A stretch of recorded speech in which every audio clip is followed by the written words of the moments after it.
Alright, so let's first do the arc length. So we are going to follow our formula, which is the central angle divided by 360 times 2 pi r, and r happens to be 4.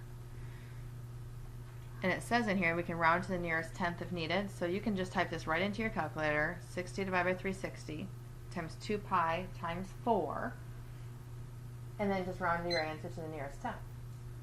So what I would do is go ahead and type it all in, 4.2, and then their units are inches from right here. Alright, now let's do the area of the sector. So again, it's 60 degrees divided by 360. But now we're going to do it times pi r squared, and r is 4, so 4 squared is 16. So 60 divided by 360 times pi times 16.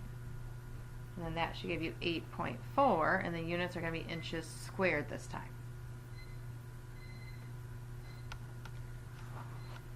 Alright, so first on all these, let's find our amplitude and our period. So our amplitude is the number in front of the word sign, so that's 1. Our period has the formula 2 pi over the absolute value of b, and b is 2. And so that reduces down to 1 pi. So that means we're going to start at 0 and go to 1 pi. We're going to cut it in half, and then cut it in half again. So there should be 5 little tick marks here. Now the shape of a sign is like a roller coaster, so we're going to start at 0. Next tick mark over, we're going to go up the amplitude. Next tick mark, we're back at 0. Next tick mark, we're down the amplitude.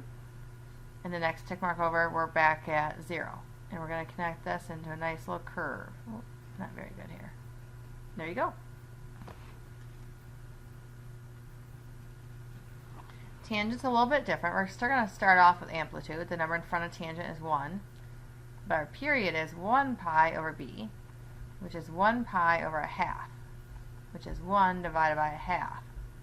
1 divided by a half is 2. So that means from asymptote to asymptote, there should be a distance of 2 pi. So we split that in half because half will go to the left and half will go to the right. So at 1 pi, there should be your line, and then at negative 1 pi, because that makes a distance. Gosh, I cannot draw today. That makes this distance here being a 2 pi distance. Alright, we always have the center point as the origin. Now go halfway and put a tick mark, and halfway and put a tick mark. Now on the left side, we start down whatever the amplitude is. This amplitude is 1, so I'm going to put a point at 1. And this time I'm going to go up. Now come really close to this asymptote and start curving over, and then come really close to this asymptote. And there you go. Alright, this one, our amplitude is 3, and our period is going to be 2 pi over b.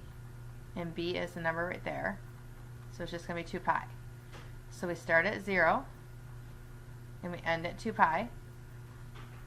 Okay, so there's our beginning and our end. In the middle, we're going to put a tick mark, and then in the middle again, and then the middle of these two. So there's our 5 dashes. Now we just have to put the appropriate y values where we need to go. Now remember, the pattern for cosine is shaped like a U. So we start up the amplitude. So we're going to start up at 3, put a point. Next tick mark or dash, we put a 0. Now we go down the amplitude, which is now 3 again, back to 0, and then back up to 3.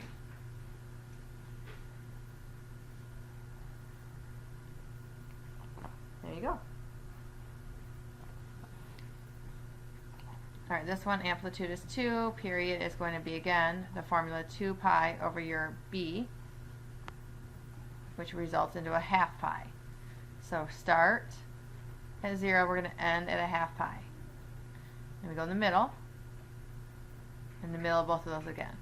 Those are our 5 tick marks. So sine, we start at 0, we go up the amplitude, we go back to 0, down the amplitude, and back to 0.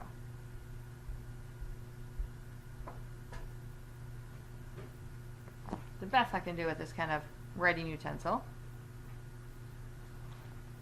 Alright, so this one we're not going to use our calculator at all. We're going to draw each picture. And then we're going to find the reference angle. Alright, so here's 240. Okay, well the reference angle to that one would be 60 degrees. So use your fingers if you have to, your hand trick. Pull in the 60-degree mark. That will leave you with 1 and then square root of 3. That means down here our coordinate is going to be negative 1/2 and negative square root of 3 over 2. Now I asked for sine. Sine is the y value, so the answer is negative square root of 3 over 2. Alright, go ahead and draw the next one. 210 is right here. So the reference angle is right here at 30. Again, use your hands if you need to. And then bring that point over here. Now tangent is found by doing y over x. So take your y value and divide it by your x. So to get rid of dividing by a fraction, we multiply by the reciprocal. And so that will give me the negative 2 over negative 2 square root of 3. These will cancel. We can't leave a radical on the bottom, so let's go ahead and rationalize that. And that will give me square root of 3 over 3. Alright, 60 degrees is right here. We don't need to get the reference angle because we're already in the first quadrant. Again, knowing your coordinates would be helpful. Cosecant is the reciprocal of sine, so flip sine upside down. And again, we can't leave a square root there, so we're going to rationalize.